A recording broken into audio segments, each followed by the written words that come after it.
સમાચાર બનાસકાંઠાથી કે જ્યાં આજની તારીખમાં પણ અનેક એવા જર્જરિત બ્રિજ છે જેનું સમારકામ કરવામાં નથી આવી રહ્યું, તેના કારણે કોઈ જાણે કે મોટી દુર્ઘટનાની રાહ જોવાતી હોય। ગંભીરા બ્રિજની ઘટના બાદ બનાસકાંઠાનું તંત્ર હવે એક્શનમાં છે। ગંભીરા બ્રિજની ઘટના બાદ જાણે કે હવે તંત્ર જાગ્યું છે। પાલનપુરથી અંબાજીને જોડતા મુખ્ય રસ્તા પર મેરવાડા નજીક ઉમરદશી નદી પર બ્રિજ જર્જરિત જાહેર કરાયો। ત્યારબાદ આ બ્રિજમાં ટેકનિકલ ખામી જોવા મળી હતી।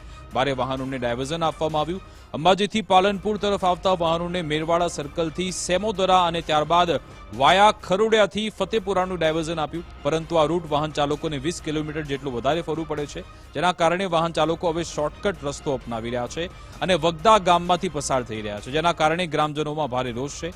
કારણ કે સિંગલ પટ્ટી રોડ હોવાથી અહીંયાથી ભારે વાહનો પસાર થઈ શકતા નથી। ભારે વાહન પસાર થાય છે, જેના કારણે શાળાએ જતા બાળકો અને સ્થાનિક લોકોને મુશ્કેલી પડે છે।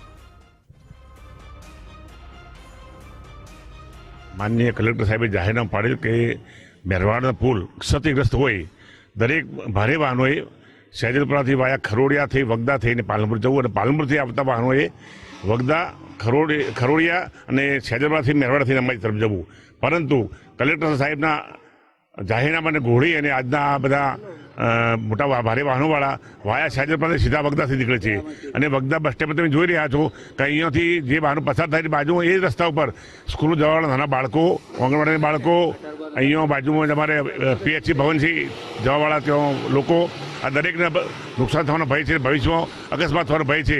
એક જ અમારું ખાસ કાર્ય સ્કૂલ, પ્રાથમિક સ્કૂલ છોકરો બચાવવાનું કાર્ય ઉપાડ્યું છે અને આ તમે જે રિપોર્ટરો બતાવ્યા છે, ફોટો બતાવ્યા છે એ બાદ 24 કલાક 5 મિનિટ રોડ ખાલી રહેતો નથી, સિંગલ પટ્ટીનો રોડ છે અને કલેક્ટર સાહેબે જે હુકમ કરેલો છે વાયા મેરવાડાથી સેમોદરા, સહેજલપુરાથી સેમોદરા અને ખરોડિયા ફતેપુરથી વગદા આવવાનું છે, તો આ રીતિ સીધા આવે છે વગદા અને આ સિંગલ પટ્ટીનો રોડ છે। કહે તમે શું થાય મને જવાબદાર ગામદાર બે માણસો હાજર રહી અને આ સ્કૂલના ટાઈમે પેલું કરી વ્યવસ્થા કરીએ છીએ।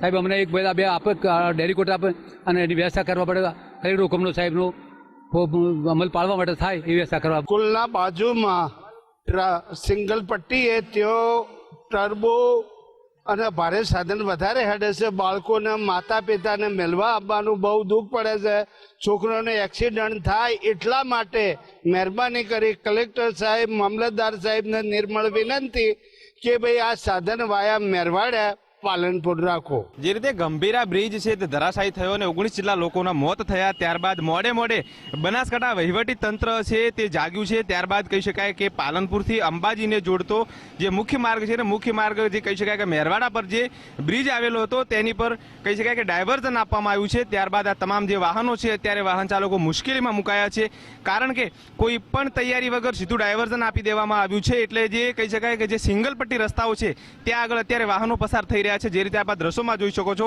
કે આ જે બસ છે તે સિંગલ પટ્ટી રસ્તા ઉપર જઈ રહી છે, અહીં જાહેરનામું ન હોવા છતાં પણ અહીંથી તેનો શોર્ટકટ રસ્તો અપનાવી રહ્યો છે।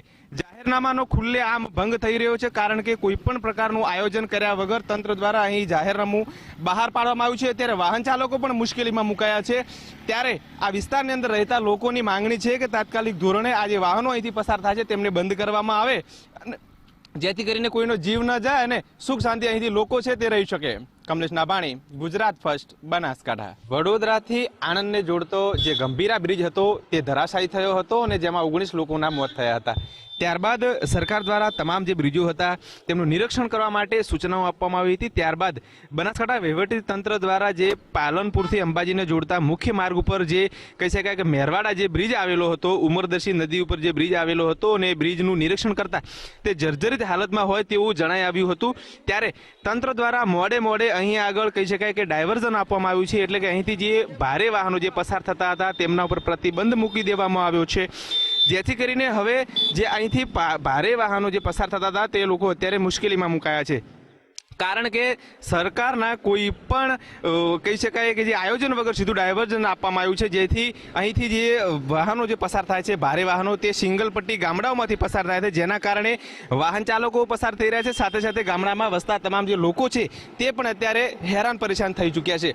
ત્યારે અત્યારે તે વાહન ચાલકોની અને સ્થાનિક લોકોની માંગણી છે કે યોગ્ય ડાયવર્ઝન આપવામાં આવે અને તે જગ્યાએથી વાહનો પસાર કરવામાં આવે, જેથી તેઓ સુખ શાંતિ રહી શકે।